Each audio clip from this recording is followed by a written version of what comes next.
अनाभाऊचे सुपुत्र आणि लालबागचं कर्मभूमी असलेले अच्युत पालव यांचा सत्कार करण्यासाठी आणि त्यांना राष्ट्रपतीच्या हस्ते पद्मभूषण पुरस्कार मिळाल्याबद्दल अभिनंदन करण्यासाठी गौरवाची गोष्ट आहे. लालबागवासी आणि कोकणवासियांसाठी 2 दिवस झाले कोकणी माणसाला मिळालेला आहे पद्मश्री मध्ये ग्लोबल कोकण असून सिंधुदुर्ग चॅनल असं सगळीकडनं सगळ्यांना आनंद झाला आहे कोकण वाच्याला. त्यामुळे अच्युतराव मी तुमचं स्वागत करीत आहे आणि आमच्या या जनतेच्या विनंतीला मान देऊन आपण तुमच्या स्टेज करूया.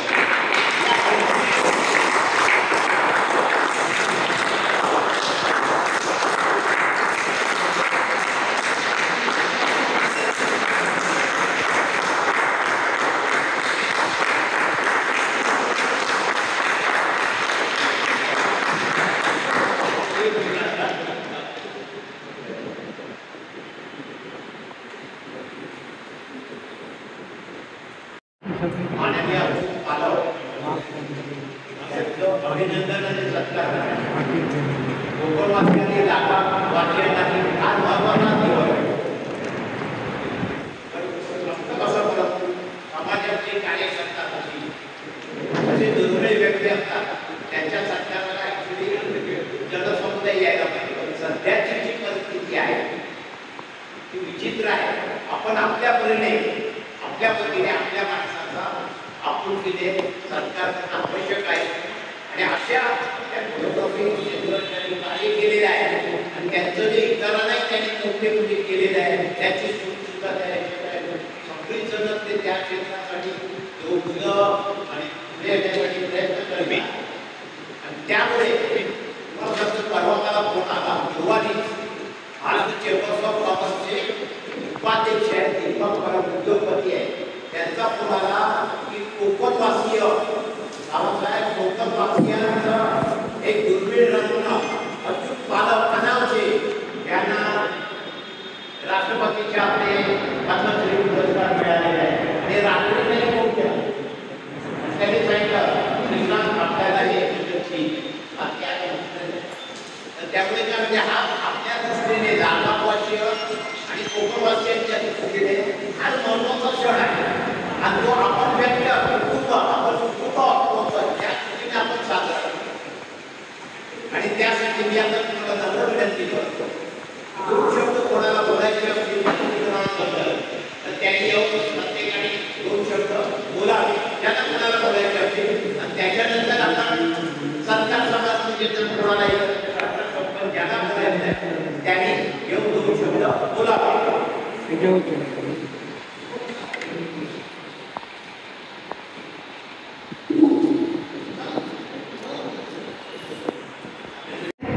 रत्नागिरी सिंधुदुर्ग जिल्हा सर्वांगीण विकास परिषद यातर्फे अध्यक्ष श्रीकांत सावंत हे कोकणवासी आणि वासियांतर्फे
असं झालं त्यांच्या. आणि मग प्रवास सुरू झाला सगळा. पहिला मार्गदर्शनाला गेलो आणि नापास माणूस असंही करू शकतो हे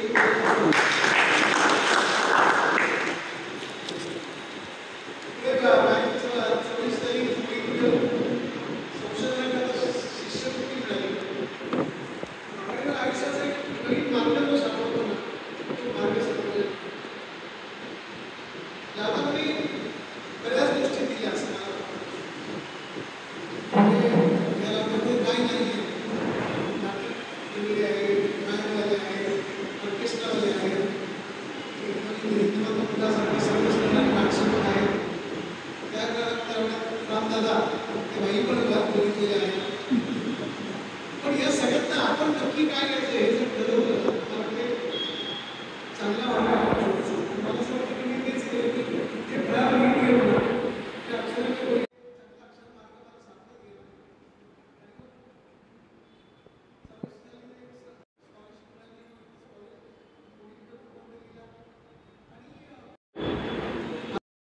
या देशाची सगळ्यात मोठी माणसं होती. तर मला असं वाटलं नव्हतं की एवढ्या छोट्या लोकांसाठी एवढी मोठी माणसं आपल्यासाठी अवेलेबल होतील का. जोशी म्हणा, अशोक म्हणा किंवा जोशी म्हणा, अशी बरीच माणसं आयुष्यात आली. हे सगळं परत गेला.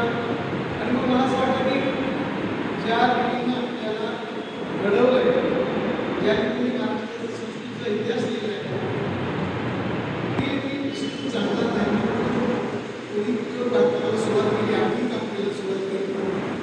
कन्याकुमारीला गेलो, परदेशात जाणं, परदेशातल्या ठिकाणी शिकायला लागलं. पुण्यामध्ये गेलो, लंडनमध्ये गेलो, न्यूझीलंडमध्ये गेलो. लक्षात आलं माझ्या की असाध्य गोष्ट सहज साध्य करता येते. फक्त एवढ्या गोष्टी असते की आपण आपला हेतू आहे किंवा आपलं ध्येय जे आहे त्या ध्येयापासून कुठेही बाहेर न जाता काम केलं तर कदाचित ते होऊ शकतं. आणि काही म्हणजे एका सन्मानाला मी बोलत असताना इंडियाचं इंग्लिश म्हणजे फार वाईट होतं. आता थोडं तरी बोलतो पण तेव्हा काहीच कळत नव्हतं. पण मी एका वेळेस म्हटलं की मला एक करण्यात कसं जमणार. पण माझ्या सारखं सांगितलं की तुम्हाला जमेल ते तेवढं करायचं आणि मला आपण बोलायचंच आणि बोलायचं नाही म्हटल्यानंतर इंग्रजी आपली भाषा नाही, कॅलिग्राफी आपली भाषा आहे. त्या भाषेवरचं कवित्व एवढं दाखवायचं तेव्हा तिने मला ती जर्मन लोकांनी, लंडनच्या लोकांनी आणि इंग्लंडच्या लोकांनी कामाकडे दिलं. आणि लक्षात आलं की आपण जे बोलतो ते विश्वव्यापी होत चालले. आणि हे सगळं तिकडे गेल्यानंतर सगळं काम बघितलं त्या लोकांनी. माझं काम सगळं तिथे मुस्लिममध्ये ठेवण्यात आलं, अभ्यासाकरता ठेवण्यात आलं. मी तुम्हाला इंग्लिश बोलायला यायला पाहिजे अशी काही गरज होती ती मला तेवढी वाटली नाही. पण कम्युनिकेशन करण्याची गरज आहे ती गरज होती. आणि हे सगळं अनुभव मग घरी गेलो तिकडे चायनामध्ये गेलो. चायनामध्ये चायनीज लोकांसोबत काम केलं त्यांच्याशी. तुम्ही चायनीज जेवणा गेलं आणि चायनीज असं त्या दोघांनी शिकवलं सगळं. हे करत असताना किस्सा काय आयुष्यातला काय मी काय मराठी भाषा बघा 17 लोक फक्त एका शाळेमध्ये मी आमची मराठी लोकांना माहिती. तर रशियन लोकांनी मराठी शिकून 90 लोकांनी त्याचं एक एक्झिबिशन केलं. ते एक्झिबिशन भारतामध्ये येतात. हे सगळं कुठेतरी भारताला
जगभर या सगळ्या करत आहेत.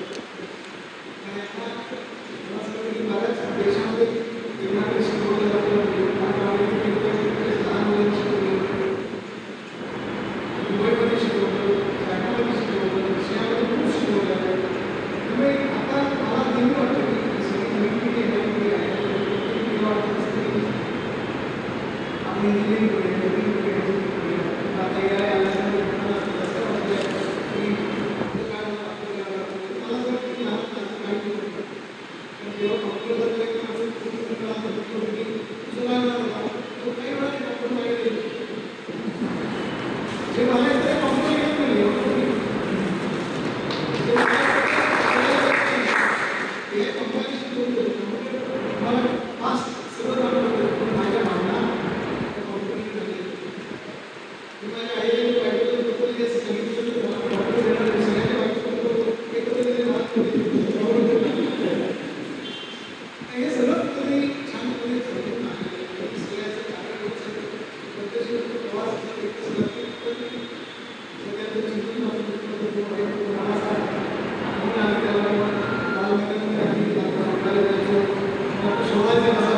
शिटी मारायची शिटी मारली की मग हात वर करायचा आणि हात वर केल्यानंतर डॉक्टर पाऊस पाऊस उचलायचं गणपतीच्या खाली यायचं ते करतो मग बघायची ते बसायचं हे सगळं आपल्याला सगळ्यात मोठा छान छान प्रवास त्या प्रवासामध्ये असं वाटलं की आपण काही शकतो सायन्सवर गेली वेगवेगळे जमिनीमध्ये नवीन पेटी झाली त्याचे नंबर टाकले पहिला मला स्वतःचा ऑफिस लागला त्याच्यावर साईडमध्ये स्वतःच नोटीस ली नोटीस कशी पाणी वगैरे असली हे सगळं सगळं आपल्याला नोटीस वगैरे लागलं नाही पहिल्यांदा जेव्हा हरीश परब आहे हरीश परबांनी एक छोटं नाव दिलं जायचं कसं होतं गाडी नाही काय नाही टॅक्सी करायची मागे 3 गाड्या एम्बॅसेडर गाड्या हे सगळं आलं मी आपल्याला एवढे अधिकार पाहिजे की धावत धावत चालतं शिकवलं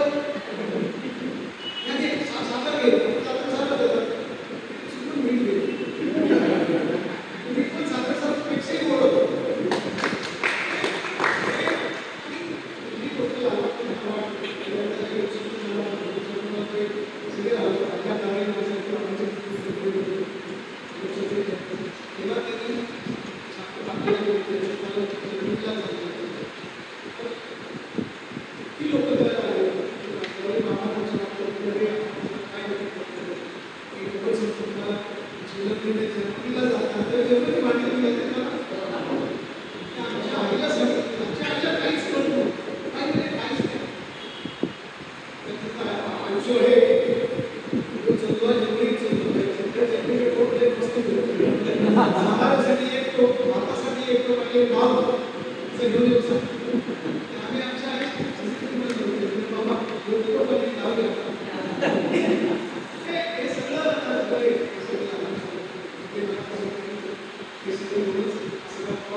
काय सांगायचं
गोष्ट